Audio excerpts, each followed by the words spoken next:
إن الله وملائكته يصلون على النبي يا أيها الذين آمنوا صلوا عليه وسلموا تسليما Allahu bihi khairan yufaqihu fiddin. Barang siapa yang Allah Subhanahu wa taala inginkan baginya kebaikan, maka Allah Subhanahu wa taala akan pahamkan dia terhadap agama. Tentunya pemahaman terhadap agama ini tidak semerta-merta dia paham. Pasti ada prosesnya, yaitu apa? Belajar. Terus belajar ilmu agama. Dan itu merupakan tanda bahwasanya Allah Subhanahu wa taala memilih kita untuk bisa mendapatkan kebaikan nanti di akhirat. Para jamaah sekalian, para ikhwan dan akhwat yang insyaallah dirahmati oleh Allah Subhanahu wa taala. Begitu pula Allah Subhanahu wa taala mentakdirkan kita, jazakallahu khair. Mentakdirkan kita semuanya berada dan memasuki bulan yang mulia, yaitu bulan Rajab. Yang mana bulan Rajab ini merupakan bulan yang penuh kebaikan di dalamnya. Karena bulan Rajab ini merupakan salah satu bulan Ashhurul Hurum. Ashhurul Hurum. Ashhurul Hurum itu apa? Bulan yang suci. Bulan yang suci. Yang mana ketika seseorang itu melakukan suatu amal ibadah atau melakukan dosa di dalamnya, maka Allah Subhanahu wa taala akan lipat gandakan pahala ataupun dosa yang ia lakukan. Hal ini berdasarkan perkataan salah seorang mufasir yang bernama Qatadah, yang mana beliau ini pernah menafsirkan surat At-Taubah ayat 36, yang mana bunyi ayatnya itu inna iddatasy syuhuri 'indallahi 12 syahran fi kitabillah. Kata beliau menafsirkan ayat tersebut, al-'amalus shalih fihi a'zam wal-zulmu fihinna a'zam minadh-zulmi fima siwahunna wa in kana adh-dhulmu 'ala kulli halin 'azima. Kata beliau, ketika seseorang itu melakukan amal soleh dan melakukan suatu kesalahan, melakukan kezaliman di dalamnya, maka itu merupakan sesuatu yang besar dan akan dilipat gandakan oleh Allah Subhanahu wa taala. Jadi jangan sia-siakan kesempatan ini. Bulan haram itu apa saja, para ikhwan sekalian? Ada 4. Yang 3 berurutan, yaitu Dzulqa'dah, Dzulhijjah, Muharram. Adapun 1 dia menyendiri, yaitu apa? Rajab. Yang mana sekarang adalah bulan Rajab. Maka kesempatan ini jangan disia-siakan. Salat kita akan dilipat gandakan. Sedekah kita akan dilipat gandakan oleh Allah Subhanahu wa taala. Baca Quran kita, puasa dan sebagainya itu akan dilipat gandakan Allah Subhanahu wa taala. Dan sebaliknya, ketika seseorang itu melakukan kemaksiatan di dalamnya, melakukan dosa, maka Allah Subhanahu wa taala pun akan melipat gandakan dosanya. Dan kita ngaji seperti ini, ngikut ta'lim juga akan dilipat gandakan oleh Allah Subhanahu wa taala pahalanya. Walaupun mungkin, mohon maaf di antara kita mungkin ketika keluar dari sini pahamnya 100% ada.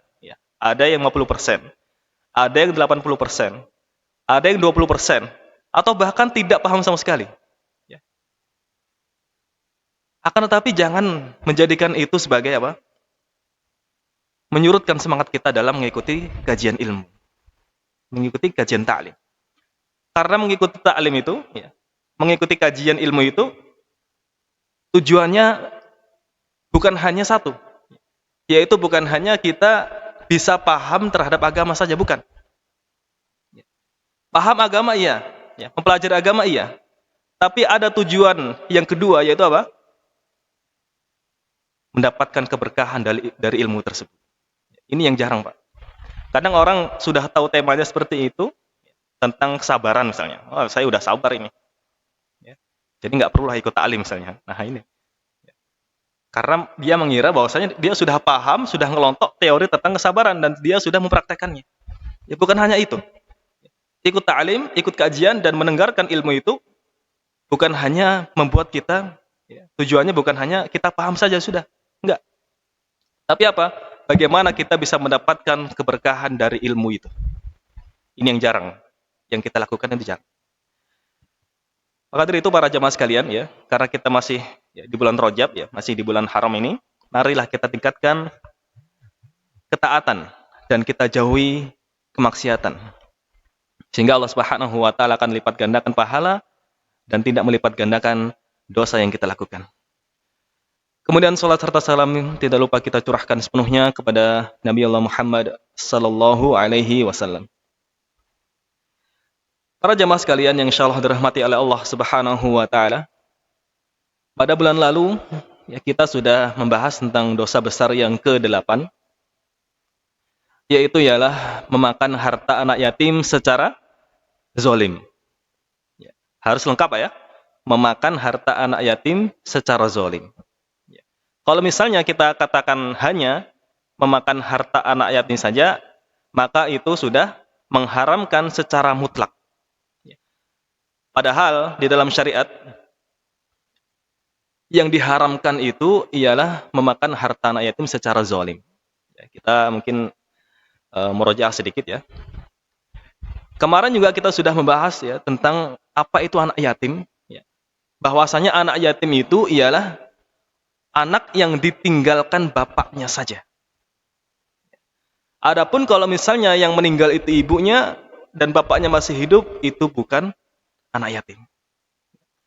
Kemudian ciri yang kedua, yaitu apa? Dia belum balik. Jadi kalau kita sudah umurnya 50 tahun, masih ngomongin anak yatim, tidak.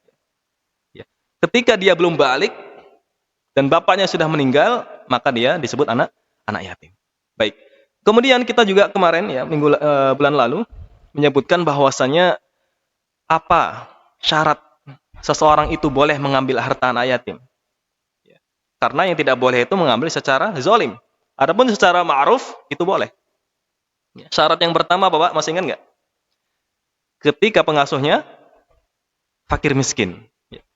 Maka ketika orang yang mengasuh anak yatim ini fakir miskin, maka dia boleh mengambil harta anak yatim itu secara ma'ruf, secara baik.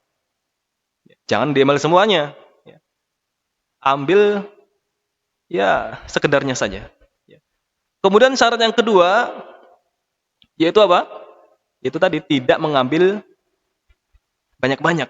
Kan? Kalau misalnya dia pengasuh anak yatim ya, di sebuah yayasan, maka mengambil upahnya itu tidak lebih dari gaji UMR. Ya. Misalnya UMR-nya 2 juta, maka jangan ngambil 2,5 juta gajinya. Ya. Tapi ambil kurang dari itu. Ya. 1,9 ya. Atau 1,9,5 ya kan? 1.950.000 misalnya. Nah, begitu ya kaidah ya secara syariatnya. Sehingga mengapa demikian? Supaya kita ini tidak masuk ke dalam ancaman yang Allah Subhanahu wa taala berikan kepada orang itu. Ya. Kemudian ya, kita juga sudah mewanti-wanti ya, dan sudah memberikan kabar gembira ya di bulan lalu bahwasanya orang yang mengasuh anak yatim itu, baik itu donaturnya atau yang mengasuhnya secara langsung, itu akan bersanding dengan Nabi Muhammad SAW di surga nanti. Dan itu dekat. Ya. Kemudian yang terakhir, ya, yaitu apa? Ketika seseorang itu merasa berat, ketika seseorang itu merasa terfitnah dengan harta anak yatim, maka jangan sekali-kali mendekati harta anak yatim. Ya. Sudah serahkan saja kepada orang lain yang lebih amanah, yang lebih mampu untuk mengurusi anak yatim. Sehingga ketika seseorang itu sudah merasa berat untuk harta ini, kemudian dia masuk ke dalamnya, maka dia ditakutkan akan terjerumus ke dalam orang-orang yang masuk memakan harta anak yatim. Para jamaah sekalian yang insyaallah dirahmati oleh Allah Subhanahu wa taala, itu bulan lalu ya. Kemudian pada kesempatan pagi hari ini kita akan membahas ya, tentang dosa besar yang ke-9. Ya, Tentunya masih di dalam kitab Al-Kabair. Ini masih 9 Pak ya, sedangkan buku ini ada sekitar 70-an. 70-an dosa-dosa besar, Masya Allah. Ya. Jadi, ya kita pelan-pelan saja Pak ya. Yang ke-9 itu apa?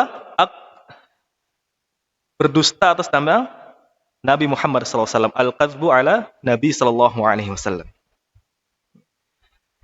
Sebelum kita memasuki pembahasan ini, tentunya kita harus tahu terlebih dahulu apa itu dusta dan apa hukumnya. Jadi secara global Islam itu melarang betul yang namanya dusta. Dusta itu adalah berbohong. Yang mana ketika seseorang itu berdusta, maka dia sungguh telah melakukan suatu amalan atau melakukan suatu sifat yang sangat tercela. Hal ini berdasarkan sabda Rasulullah SAW yang diriwayatkan oleh Muslim. Innal kadhiba yahdi ilal fujur wa innal fujur yahdi ilan nar. Wa innar rajula la yakdzibu hatta yuktaba indallahi kadzdzaba. Kata Rasulullah SAW, innal kadhiba yahdi ilal fujur. Sesungguhnya dusta itu akan menggiring kepada kejahatan. Wa innal fujur yahdi ilan nar. Dan kejahatan itu akan menggiring pelakunya kepada neraka. Wa innar rajula la yakdzibu hatta yuktaba 'indallahi kadzdzaba. Dan sesungguhnya ketika seseorang itu terus-menerus berdusta, terus-menerus berbohong, sampai Allah Subhanahu wa taala akan catatkan baginya termasuk orang-orang yang kadzdzab. Kadzdzab itu para jamaah sekalian. Jadi ada kadzdzab, ada kadzib. Kadzdzab dan kadzib. Kadzdzab dan kadzib ini memiliki arti yang sama, yaitu orang yang berdusta, orang yang berbohong. Akan tetapi penggunaannya berbeda. Kalau kadzib, orang yang berdusta, orang yang berbohong tapi nggak sering-sering. Maksudnya gimana? Maksudnya mungkin sekarang berbohong nih hari ini, tapi kemarin atau besok-besoknya dia nggak berbohong lagi. Ini namanya kadzib. Jadi bohongnya jarang-jarang gitu. Itu kadzib. Adapun kadzdzab itu apa? Orang yang terus-menerus berbohong. Kerjaannya bohong terus setiap hari. Tiap jam bah. Dia berbohong terus. Ini namanya kadzdzab. Makanya Dajjal itu dijuluki al-kadzdzab, bukan kadzib. Mengapa? Karena dia sering atau suka berbohong. Suka berdusta. Para jemaah sekalian insyaallah dirahmati oleh Allah Subhanahu wa taala. Kemudian di dalam hadis yang lain yang diriwayatkan oleh Imam Muslim, Rasulullah sallallahu alaihi wasallam bersabda, ayatul munafikin salat. Ini sering kita dengar insyaallah. Wa in shoma wa shalla wa za'ama annahu muslim, kata Rasulullah. Jadi kata Rasulullah ada 3 ciri kemunafikan. Ada 3 ciri kemunafikan. Wa in shoma, walaupun dia itu berpuasa. Wa shalla, dan dia salat. Wa za'ama annahu muslim, dan dia mengatakan bahwasanya dia seorang muslim. Kalau ada 3 ciri ini, maka dia termasuk orang-orang yang munafik. Gitu Pak ya. Jadi ada 3 ciri, walaupun dia salat, walaupun dia berpuasa, walaupun dia mengakui dan berikrar bahwasanya dia seorang muslim, akan tetapi ada 3 ciri ini, maka kata Rasulullah, dia termasuk ada memiliki ciri-ciri kemunafikan di dalamnya. Salah satunya apa Pak? Wa in hadatsa kadzaba. Jika dia berkata, jika dia berbicara, kadzaba, dia berdusta. Itu salah satu ciri kemunafikan. Oh, dia salat sunnah banyak, salat tahajud, salat qiyamul lail, dia berpuasa Senin Kemis, bahkan puasa Daud. Dan dia terang-terang mengatakan saya muslim misalnya, saya mukmin, tapi dia kerjaannya berdusta, tapi dia kerjaannya berbohong, maka kata Rasulullah, orang-orang semacam ini memiliki ciri-ciri kemunafikan. Makanya dusta itu walaupun sifat yang mungkin ya kita tahu lah bohong itu nggak boleh gitu kan. Tapi mungkin kita mempraktekannya itu sangat susah. Sangat sulit sekali. Ya. Maka marilah kita jaga diri kita semuanya dari sifat dusta ini. Kemudian Rasulullah SAW ya, pernah mengabarkan kepada kita semuanya bahwasanya nanti di akhir zaman itu banyak namanya Dajjal. Ya. Kata Rasulullah yang diriwayatkan oleh Abu Hurairah, yakunu fi akhir zaman dajjalun ya'tunakum minal ahadits bima lam tasma'u antum wala aba'ukum. Nanti pada akhir zaman kata Rasulullah terdapat dajjalun kadzabun. Dajjalun kadzabun, lihat ini. Pakai kata kadzab. Di akhir zaman kata Rasulullah banyak sekali dajjal-dajjal kadzab yang suka berdusta, yang suka berbohong. Ya'tunakum minal ahadits bima lam tasma'u antum wala aba'ukum. Yang mana para dajjal ini mendatangkan hadis-hadis yang mana hadis itu tidak pernah kalian dengar, begitu pula bapak kalian juga belum pernah mendengarnya.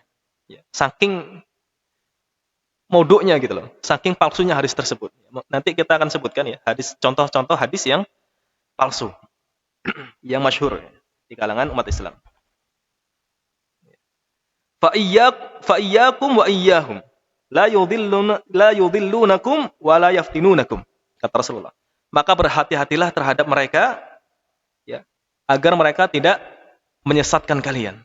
La yudhillunakum wa la yaftinunakum, dan tidak membuat fitnah kepada kalian. Para jamaah sekalian, itu nanti ya, ketika di akhir zaman ya kita sudah di akhir zaman. Baik sekali kalau kita perhatikan ya, para dajjalun kadzabun. Dajjal di sini bukan berarti dajjal yang dijanjikan oleh Rasulullah, yaitu yang matanya picek satu, ya. Kemudian bisa melakukan mukjizat segala macam, bukan mukjizat ya, sesuatu yang mustahil, tentunya dengan izin Allah, ya. Bukan itu maksudnya. Maksudnya ialah apa? Ya'tunakum bil ahadits, yaitu ialah orang-orang yang dia membawa hadis-hadis, tapi hadisnya hadis maudhu', hadis palsu. Nasallallahu alaihi wasallam. Semoga Allah Subhanahu wa taala menjaga kita semua dari orang-orang tersebut. Para jamaah sekalian, kemudian ya, kita tahu bahwasanya hukum dusta itu, hukum bohong itu haram, ya. Hukum dusta itu tidak diperbolehkan di dalam syariat. Akan tetapi ada waktu-waktu tertentu diperbolehkan. Ya. Makanya ada sering kita dengar itu ada kaidah ya. Kullu qaidatin istitsnaat, ya. Setiap kaidah itu memiliki pengecualian, ya. Termasuk ini, ya. Hukum dusta itu haram, akan tapi kadang diperbolehkan. Ya. Kapan itu? Ya. Yang pertama ketika perang, ya. Jadi ketika seseorang itu perang, itu diperbolehkan untuk berbohong. Demi apa? Demi memporak-porandakan barisan musuh. Hal ini seperti kisah Nu'aim ya, Nu'aim bin Mas'ud. Yang mana beliau ini ya, ketika perang Ahzab ya, perang Tabuk. Ya mungkin sudah ada pembahasannya perang Tabuk itu, ya. Saya ingin ceritakan yang Nu'aim saja ya. Bahwasanya Nu'aim itu adalah salah satu pemimpin dari Quraisy, ya kan? Akan tetapi dia masuk Islam baru-baru. Ya, ketika perang Ahzab itu, ketika perang Khandaq ya, bukan Tabuk ya, Khandaq, maaf. Ketika sudah masuk Islam, Nu'aim pun mendatangi Rasulullah SAW, kemudian mengatakan, wahai Rasulullah, sesungguhnya aku sudah masuk Islam, dan apa yang harus aku perbuat setelah keislamanku? Kemudian kata Rasulullah, ya sudah, kalau kamu sudah masuk Islam, lakukan saja semampumu. Ya. Porak-porandakan musuh. Ya. Kemudian, Nu'aim bin Mas'ud ini pun ya, mendatangi musuh Islam. Siapa itu? Dari kalangan Yahudi dan dari Ahzab itu. Bani Quraidah, ya, Yahudi. Kemudian Nu'aim ini mendatangi Bani Quraidah, pemimpinnya, ya, kemudian berkata kepadanya, ya, sesungguhnya besok ya, kita ini akan balik. Ya. Jadi Bani Quraidah itu tahu bahwasanya Nu'aim itu adalah salah satu pemimpin di Quraisy. Besok kita akan balik. Ya. Kamu akan ditinggalkan sendirian di sini dan nanti Muhammad akan membantai kalian. Kemudian kata pemimpin Bani Quraidah itu, lalu apa yang kamu sarankan untuk kami? Ya. Kemudian kata beliau, ya sudah kamu ini aja, ya, ambil 10 tokoh Quraisy, ya, untuk memasuki kampungmu ini sebagai jaminan. Ya, sebagai jaminan. Oke lah, ini bagus katanya. Ya. Kemudian Nuaim pun mendatangi Ahzab, ya. Abu Sufyan ketika itu pemimpin. Ketika didatangi, ya, Nuaim ini berkata kepada Abu Sufyan bahwasanya Bani Quraidah itu sudah memiliki atau sudah berdamai kepada Muhammad. Ya. Karena Abu Sufyan ini kan nggak percaya begitu saja. Dia pun langsung menuju Bani Quraidah dan berkata kepada pemimpinnya. Ya. Kemudian kata Bani Quraidah, ya sudah. Ya. Saya ingin 10 orang dari Bani Quraisy. Ya. Dari suku Quraisy. Akhirnya si Abu Sufyan ini pun percaya terhadap perkataan, ya, Nuaim bin Mas'ud. Ya. Sehingga ketika itu malam harinya, ya, Abu Sufyan menyuruh pulang, ya, pasukannya, ya, kemudian didatangkan oleh Allah Subhanahu wa taala angin, ya, kemudian porak-porandalah itu pasukan Ahzab. Intinya peran Nuaim bin Mas'ud ini sangat penting untuk memporak-porandakan barisan musuh. Ya. Dan dia berbohong. Ya. Padahal Quraisy atau Ahzab ini tidak berkata demikian kepada Bani Quraidah. Ya. Dan Bani Quraidah pun juga tidak mengatakan demikian kepada suku Quraisy. Dia berbohong. Tapi dia berbohong di dalam peperangan. Dan itu diperbolehkan. Ya, diperbolehkan. Dusta ketika perang itu diperbolehkan. Kemudian yang kedua, ya, kapan kita boleh melakukan bohong itu? Ketika kapan, Pak?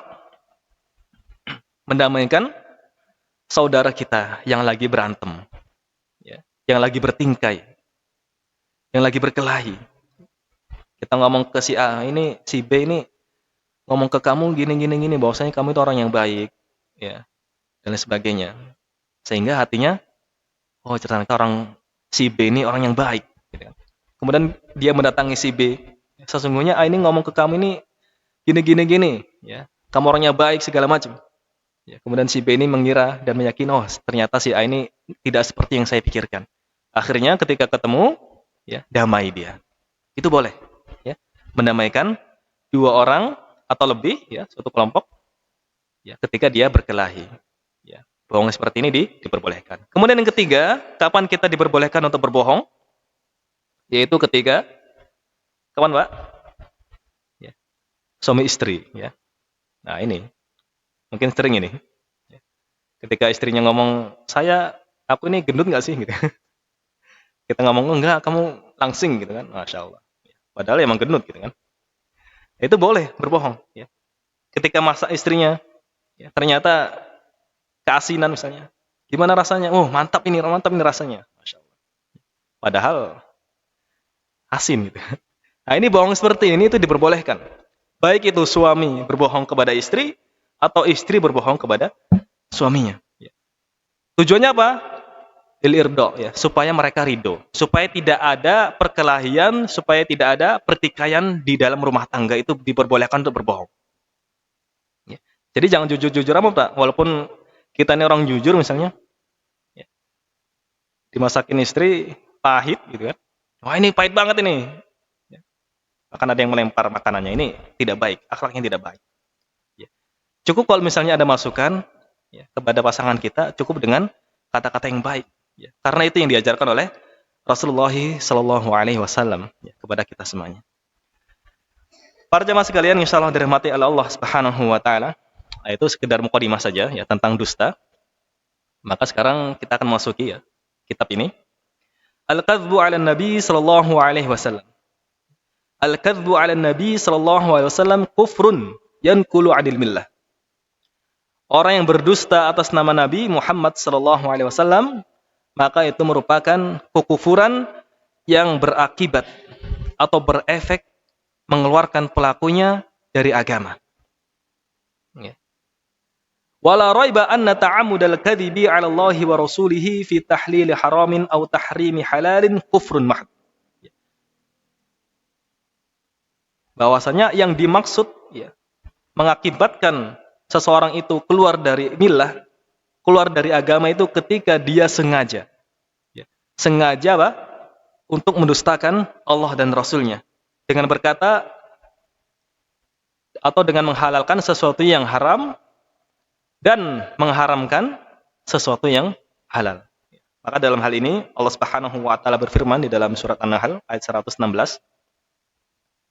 A'udzubillahi minasyaitonir rajim. Wa la taqulu lima tasifu alsinatukumul kadzib hadza halalun wa hadza haramun litaftaru 'ala Allahil kadziba. Innal ladzina yaftaruna 'ala Allahil kadziba la yuflihun. Kata Allah Subhanahu wa Ta'ala di dalam surat An-Nahl ayat 116, janganlah kamu mengatakan terhadap apa yang diucapkan oleh lidahmu secara bohong. Hadza halalun wa hadza haramun. Ini halal dan ini haram. Litaftaru 'ala Allahil kadzib, untuk mengada-ngada kebohongan terhadap Allah Subhanahu wa Ta'ala. Innal ladzina yaftaruna 'ala Allahil kadziba la yuflihun. Sesungguhnya orang-orang yang mengada-ngada, berbohong atas nama Allah Subhanahu wa Ta'ala, maka mereka adalah orang-orang yang tidak beruntung. Kemudian di dalam ayat yang lain, ya, surat Yunus ayat 59, Qul ara'aytum ma anzalallahu lakum min rizqin faja'altum minhu haraman wa halala. Qul Allahu adina lakum am 'alallahi taftarun. Kata Allah, katakanlah wahai Muhammad, terangkanlah kepadaku tentang rezeki yang diturunkan Allah kepadamu. Lalu kamu jadikan, yaitu suku Quraisy, ya, kafir Quraisy ketika itu, sebagian haram dan sebagiannya lagi halal. Katakanlah, apakah Allah telah memberikan izin kepadamu tentang ini, ataukah kamu mengada-ngada atas nama Allah Subhanahu wa Ta'ala? Ala kulli hal, ya, di dalam dua ayat ini Allah Subhanahu wa Ta'ala memberikan wanti-wanti kepada kita untuk tidak mengatakan atau tidak menghalalkan sesuatu yang haram atau mengharamkan sesuatu yang halal. Ketika seseorang sudah berkata demikian, maka sungguh dia telah menentang Allah Subhanahu wa Ta'ala. Ya. Kayak kita misalnya, kita memiliki peraturan di masjid ini. Ya. Tidak boleh tidur di masjid, misalnya. Kemudian ada yang ngomong, ya boleh sajalah, orang saya masukin kotak infak misalnya. Nah ini. Ya. Jadi secara tidak langsung dia menentang peraturan itu. Ya. Begitulah Allah Subhanahu wa Ta'ala ketika dia sudah memberikan aturan. Ya. Ini udah halal. Ya. Ini halal, ini haram. Jangan diotak-atik. Ya. Jangan diotak-atik. Ya. Karena ketika seseorang itu sudah mengatakan demikian, sudah tahrimu halal atau tahlilu haram, menghalalkan sesuatu yang haram atau mengharamkan sesuatu yang halal, maka dia sungguh telah melakukan sesuatu kekufuran. Naudzubillah min dzalik.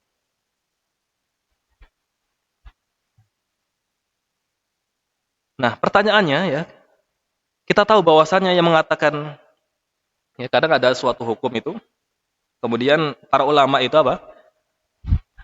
menyebutkan hukumnya. Ya. Apakah ulama ini membuat syariat? Ya, jawabannya tidak. Karena ulama itu, ya, kan kadang begitu Pak ya, ada suatu amal ibadah nih misalnya witir lah. Ya. Witir itu ulama itu kan berbeda pendapat. Ya. Ada yang sunnah, ada yang wajib. Ya, seperti Imam Ahmad bin Hanbal, ya, yang mana kata beliau, man lam yutir, ya, bahwa asfa'u saks gitu, atau asfa'u rojul, atau kamakal. Ya. Orang yang tidak melakukan witir itu seburuk-buruknya orang, kata Imam Ahmad. Tetapi kalau imam yang lain, ya, madhab yang lain itu, ya, tidak sampai mewajibkan sholat witir. Ya. Nah, kalau misalnya kita melihat seperti ini, ulama ngomong ada yang wajib, ada yang sunnah, apakah mereka ini membuat syariat? Jawabannya tidak. Ya. Karena ulama ini menyimpulkan suatu hukum, ya, berdasarkan dalil dari Al-Quran maupun As-Sunnah. Ya. Mengapa demikian? Karena Allah Subhanahu wa Ta'ala berfirman dalam surat An-Nahl ayat 43, fas'alu ahla dzikri in kuntum la ta'lamun. Bertanyalah kepada orang yang lebih paham, in kuntum la ta'lamun, ketika kalian tidak mengetahui ilmu tersebut. Ya. Para jemaah yang insyaallah dirahmati Allah Subhanahu wa Ta'ala. Kemudian penulis menyebutkan di sini, ya, qala Nabi sallallahu alaihi wasallam, inna kadziban alayya laisa ka kadzibin ala ghairi. Man kadzaba 'alayya muta'ammidan falyatabawwa maq'adahu minan nar. Ini hadis yang pertama yang disebutkan oleh penulis. Sesungguhnya kadzib, ya, dusta, alayya, terhadapku, laisa kakadzibin ala ghairi. Tidak seperti dusta kepada selainku. Maksudnya apa, Pak? Maksudnya ketika seseorang itu berdusta atas nama Nabi, itu dosanya lebih besar daripada berdusta kepada orang lain. Ya. Man kadzaba alayya muta'ammidan falyatabawwa maq'adahu minan nar. Barang siapa yang berdusta atas namaku, kata Rasulullah, muta'ammidan, dan dia secara sengaja, ya, muta'ammidan, yang harus kita garis bawahi di sini, muta'ammidan. Falyatabawwa maq'adahu minan nar, maka persiapkan tempat duduknya nanti di neraka. Ya. Kalau dia sengaja. Ya. Kalau nggak sengaja, ya Allah Subhanahu wa taala akan ampuni insyaallah, ya. Berdasarkan firman Allah, Rabbana la tu'akhidna in nasina aw akhtana, kan gitu. Wahai Rabb kami, jangan hukum kami ketika kami melakukan kesalahan yang khilaf, ya, yang kita tidak sengaja. Maka di dalam tafsir itu, ya, di surat Al-Baqarah, ya, di akhir itu Allah mengatakan, ya, istajabtu, ya, ajabtu, ya, ajabtu doa abdi. Ya, aku kabulkan permintaan hambaku. Ya. Jadi yang dimaksud, ya, dalam hadis ini itu ketika seseorang itu menyengaja, ya, menyengaja berdusta atas nama Nabi. Ya. Mungkin kita belum terlalu paham apa maksud berdusta atas nama itu. Ya. Berdusta atas Nabi itu kita mengatakan nih, ya, suatu perkataan yang mana perkataan itu kita sandarkan kepada Nabi. Itu maksud dari berdusta atas nama Nabi. Ya. Nabi nggak mengatakan demikian, ya, tapi kita ngomong kata Nabi seperti ini, ya, kata Rasul seperti ini. Nah ini kalau misalnya orang itu sengaja membuat demikian, maka nanti akan mendapatkan tempat duduk khusus di neraka. Na'udzubillah min dzalik. Maka di sini, ya, Al-Qadhi Iyad menjelaskan hadis ini, wa idza kana al-kadhibu mamnu'an fi syar'i jumlatan fa huwa 'ala an-nabi alaihi salatu wasalam asyad. Lianna haqqahu a'zam wa haqq asy-syari'ati akad. Wa ibahatul kadhibi 'alaihi dzari'atun ila ibtali syar'ihi wa tahrifi dinihi. Kata Al-Qadhi Iyad menjelaskan hadis ini, wa idza kana al-kadhibu mamnu'an fi syar'i jumlatan fa huwa 'ala an-nabi alaihi salatu wasalam asyad. Ya. Ketika dusta itu saja mamnu', ya, dilarang di dalam syariat, ya, kepada orang lain, ya, bagaimana kalau misalnya dia berdusta atas nama Nabi? Tentunya dia asyad, ya, lebih parah. Ya. Kepada orang lain saja kita nggak boleh berdusta, ya, kecuali tiga kondisi tadi. Ya. Apalagi kita berdusta atas nama Nabi Muhammad SAW. Tentunya itu merupakan sesuatu yang asyad, ya, lebih parah lagi. Ya. Mengapa demikian? Kenapa kok lebih parah? Ya. Karena ketika seseorang itu berdusta atas nama Nabi, akan mengakibatkan apa? Dzari'atun ila ibtali syar'ihi wa tahrifi dinihi. Itu akan berakibat membatalkan syariat yang dia bawa, ya, dan agama tauhid yang beliau sampaikan. Bayangin aja, Pak, ya, Rasulullah SAW sudah membawa nih agama, ya, agama tauhid ini, agama Islam. Kemudian ada orang yang mengatakan, ya, dengan hadis-hadis palsunya, ya, sehingga apa? Sehingga itu akan membuat syariat baru, ya, syariat baru yang tidak Rasulullah SAW ajarkan kepada kita semuanya. Kemudian, ya, hadis yang kedua, kata Rasulullah SAW, man kadzaba alayya buniya lahu baitun fi jahannam. Ya. Kata beliau, barang siapa yang berdusta atas namaku, maka akan dibangunkan baginya rumah di neraka. Rumah di Jahannam, di neraka Jahannam, Masya Allah. Ya. Kalau kita mendengar diberikan rumah, ya, kita pasti senang sekali.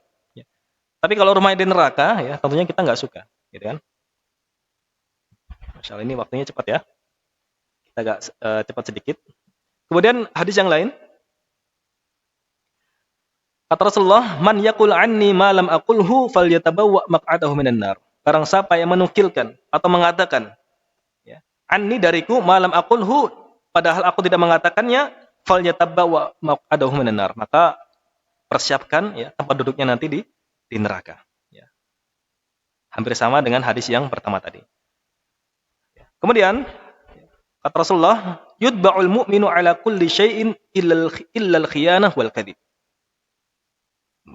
Seorang mukmin itu akan dicap dengan segala sifat illa al-khiyanah wal kadhib, kecuali khianat dan kadhib, dan dusta. Jadi khianat dan dusta itu bukanlah sifat seorang mukmin.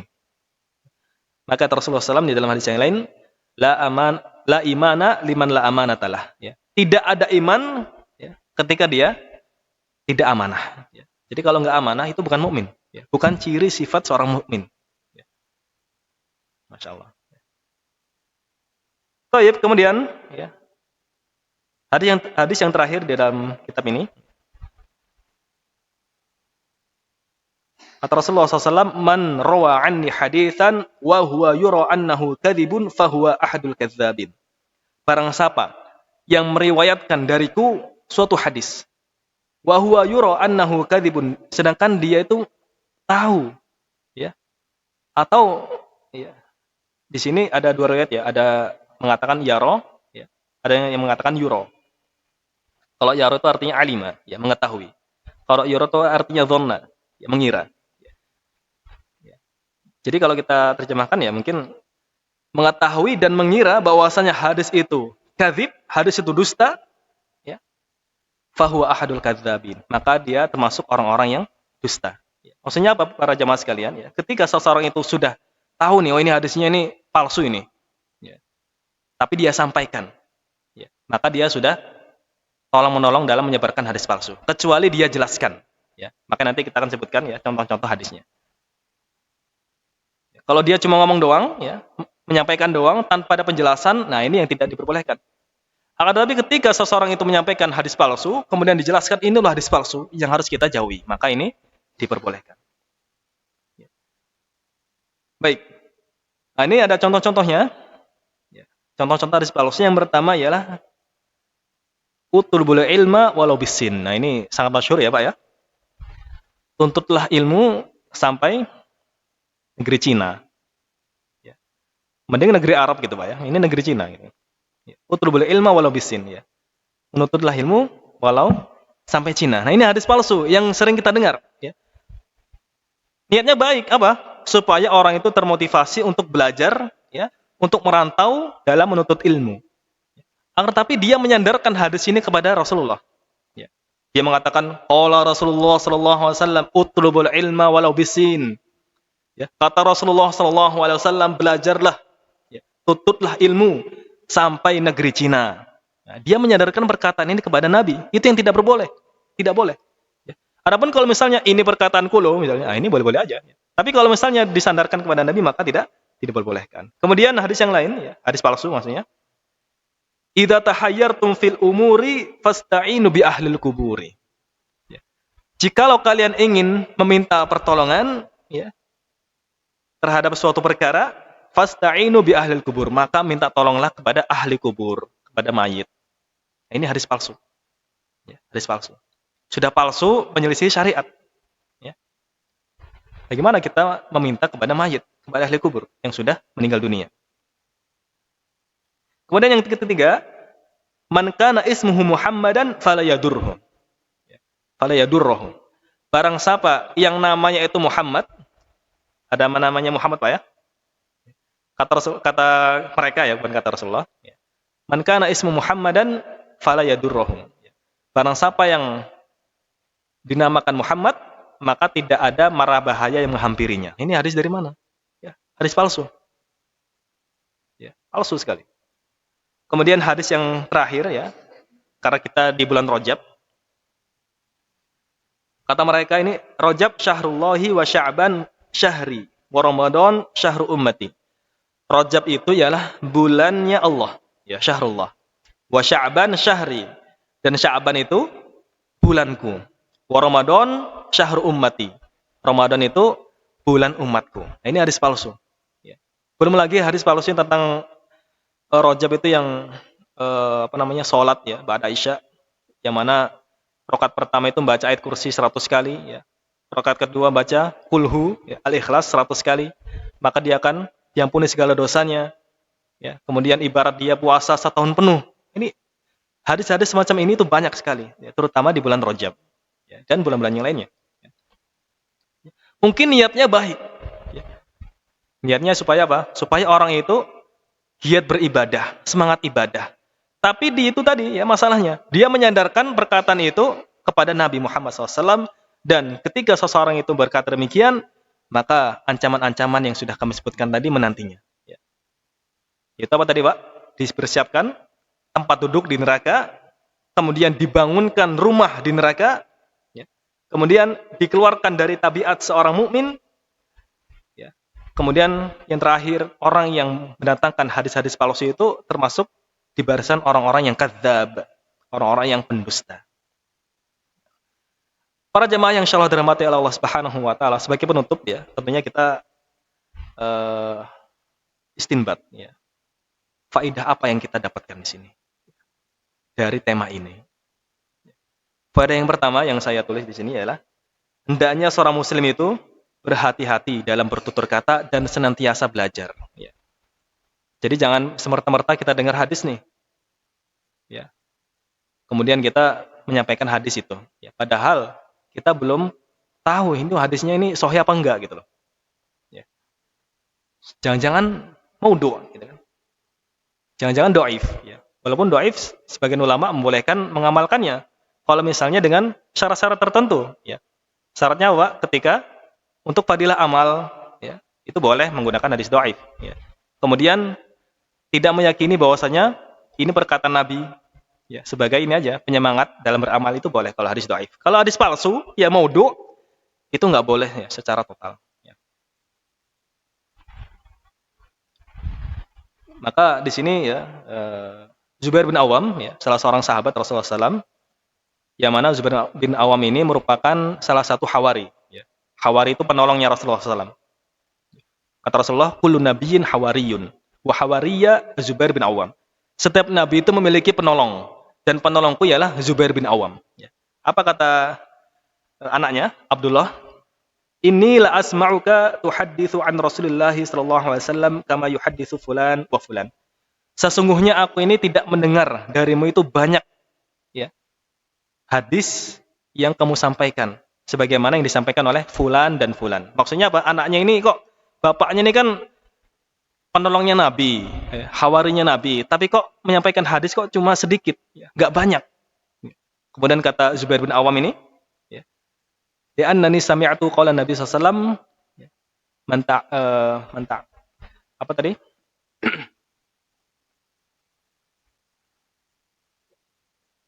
Man kadzaba alayya muta'ammidan falyatabawa maq'adahu minan nar ya. Karena aku mendengar ya bahwasanya Rasulullah SAW bersabda, barang siapa yang berdusta atas namaku, falyatabawa maq'adahu minan nar. Maka siap-siap nanti tempatnya di neraka ya. Karena dia mendengarkan hadis itu, Zubair bin Awam, dia pun apa? Berhati-hati dalam menyampaikan hadis ya. Itu Zubair bin Awam, sahabat Nabi, penolongnya Nabi, itu berhati-hati ya. Apalagi kita ya. Kita sebagai umat Nabi tentunya banyak kesalahan, banyak khilafnya, tentunya kita harus berhati-hati dalam menyampaikan hadis, yang mana hadis itu bukan berasal dari Rasulullah sallallahu alaihi wasallam. Para jamaah sekalian, ya itulah ya tadi tentang berdusta atas nama Nabi, dosa besar yang ke-9 ya, dan mudah-mudahan kita akan lanjutkan di dosa besar yang ke-10 di bulan depan insyaallah. Mungkin cukup insyaallah ya. Kita akhiri dengan hamdalah dan kafaratul majlis. Alhamdulillahirabbil alamin. Subhanaka Allahumma wa bihamdika asyhadu an la ilaha illa anta astaghfiruka wa atubu ilaik. Wa sallallahu ala nabiyyina Muhammadin wa ala alihi wa ashabihi wasallam. Wassalamu alaikum warahmatullahi wabarakatuh.